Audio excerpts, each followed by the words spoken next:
যাবে ছাড়বেন না, যাবে কেন যেতে পারবো না।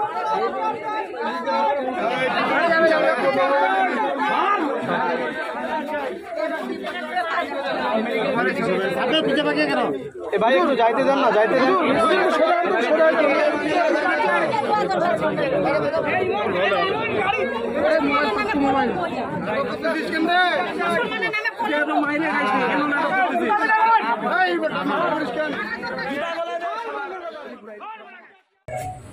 আমরা টিভি লাইনের মাধ্যমে জানতে পারি এই তামিরুল্লাহ উম্মা এই মাদ্রাসায় একজন শিক্ষককে রুমে আটক করে রাখা হয়েছে। এলাকাবাসী বিক্ষুব্ধ হয়ে তাকে মারধর করেছে, এরকম একটি খবর আমরা পেয়ে আমরা দ্রুত ঘটনাস্থলে আসি। এসে এখানকার যে শিক্ষক তাকে আমরা এখানে তালাবদ্ধ অবস্থাতে রুম থেকে আমরা তাকে উদ্ধার করে এম আব্দুল রহিম মেডিকেল কলেজে প্রেরণ করি।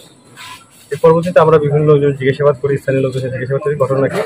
তাদের মাধ্যমে জানতে পারি যে এখানকার এক স্টুডেন্ট তৃতীয় শ্রেণীতে পড়ে। সে বাসায় যাওয়ার পরে তার পরিবারের কাছে শিক্ষকদের শারীরিক লাঞ্ছনা সেটির বিষয়টি প্রকাশ পায় এবং তার প্রেক্ষিতে তার পরিবার এবং আত্মীয়স্বজন এখানে আসে এবং শিক্ষকের মারধর করার বিষয়টি আমরা এখানে প্রাথমিকভাবে সূচিত পেয়েছি। বিষয়টি তদন্তের আছে, পরবর্তী তদন্তের প্রেক্ষিতে আমরা বিস্তারিত করতে পারবো।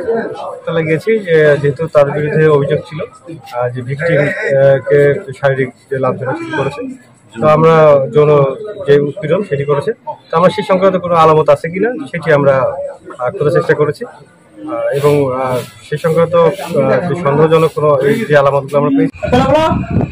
বাচ্চাগুলো প্রচুর ইঙ্গিত ছেলের মতো দেখি, মানে আজ বুঝতে পারিনি মানে না কোনো করিনি, তাহলে বুঝতে পারি না দুষ্টুমি করতে হতো। বুঝতে পারছি না কি। আপনার নাম কি?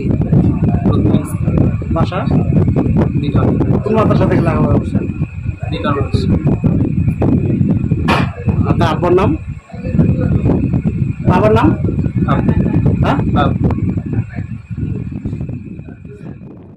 ঠিক দুপুরবেলা আমি প্রতিষ্ঠানের বাইরে ছিলাম,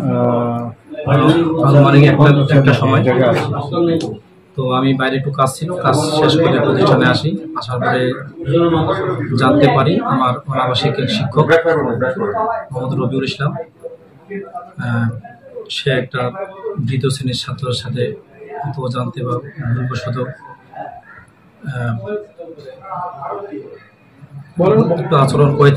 দুষ্ট আচরণ করে থাকে, সমকামিতা করছে।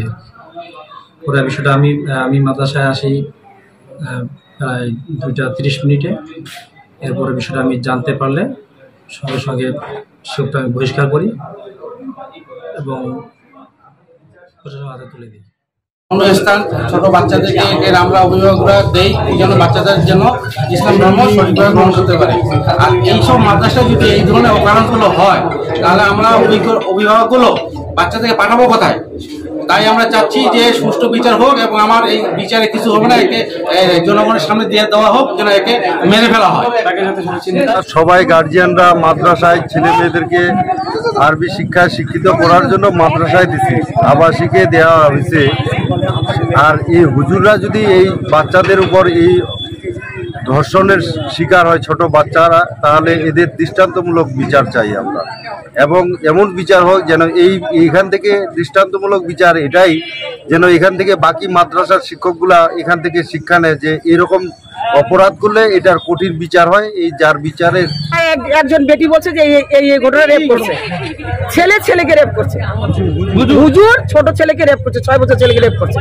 তার আমরা বিচার চাই এবং তার জিনিস কাটে তাকে হাতে দেওয়া উচিত, না ল্যাংটা করে ইট বেঁধে গোটা দিনাজপুর শহরে ঘুরে নিবে। এইটাই বিচার, আর কিছু চাই না।